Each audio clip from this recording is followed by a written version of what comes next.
Today's poem is Dylan Thomas's famous poem, Do Not Go Gentle into That Good Night.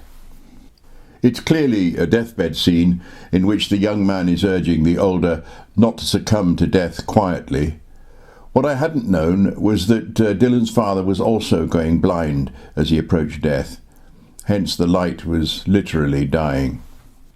I recalled visiting my gentle Uncle Ted in his bedroom just before he died in his mid-80s. "I'm tired," he said. Before stopping me from leaving, he hadn't meant me to go. He was talking about his readiness to die. He was not angry or bitter or scared or raging. He was just Uncle Ted, and he was ready. I dearly miss and treasure the conversations I had with him as he sat in his armchair next to the bookcase which, being a skilled pattern maker, he'd made himself, and filled with books on history, many of which he'd acquired when he studied the history of the labour movement at Ruskin College in Oxford. The fact that he was ready and resigned has been a great comfort to me. I have since sensed age-appropriate changes firsthand, which make the processes of evolution even more miraculous than we generally understand. So much of ourselves and our workings we have very little knowledge of. For millennia we've been utterly ignorant of stuff our glands, skin and corpuscles have known all along. Why trouble the cerebellum with these things?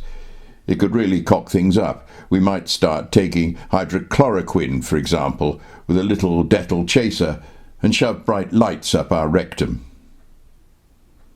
I think Thomas is still wrong to urge raging, and should be more appreciative of readiness, even when it means we lose loved ones to the inexorable process. It's a great poem, though. Do not go gentle into that good night.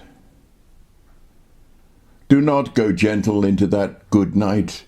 Old age should burn and rave at close of day. Rage, rage against the dying of the light. Though wise men at their end know dark is right, because their words had forked no lightning, they do not go gentle into that good night. Good men, the last wave by, crying how bright their frail deeds might have danced in a green bay. Rage, rage against the dying of the light. Wild men who caught and sang the sun in flight, and learned too late they grieve it on its way. Do not go gentle into that good night. Grave men near death, who see with blinding sight, blind eyes could blaze like meteors and be gay. Rage, rage against the dying of the light. And you, my father, there on the sad height, curse, bless me now with your fierce tears, I pray. Do not go gentle into that good night. Rage, rage against the dying of the light.